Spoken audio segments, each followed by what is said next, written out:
bunso ko, 3 years old pa lang siya noon.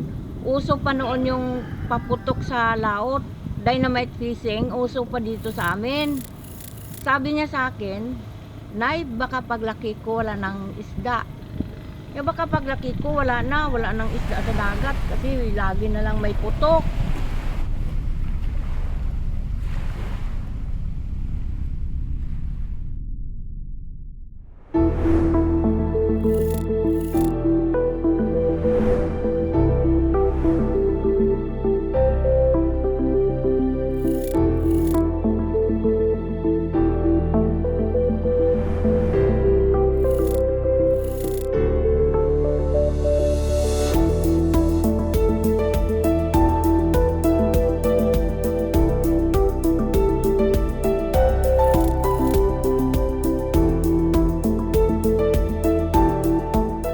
We are gaining momentum in coming up with science-based policies and fisheries management measures to ensure that we are weaving science-backed management mechanism in areas seeking to address illegal, unreported, and unregulated fishing.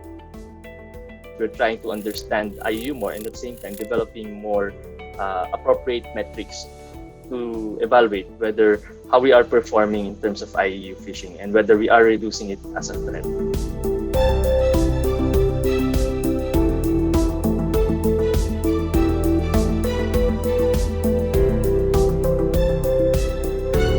There is no one-time solution addressing and reducing IUU fishing.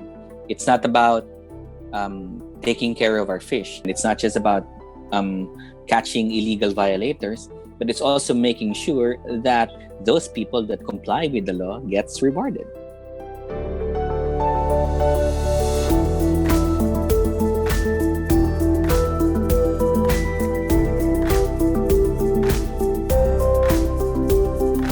Through consultations, we can actually have solutions that's acceptable to the different sectors. We can improve the way that we're doing fishing now, making it more attractive, having more benefits, so the illegal fishers shift on their own. The fishers would want that system because it gives them access to other markets, also enables them to improve the value of their catch.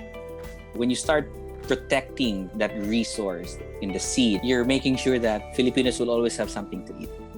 Our collective efforts, big or small, create a ripple effect in nurturing our rich biodiversity, which can nourish both the present and future generations.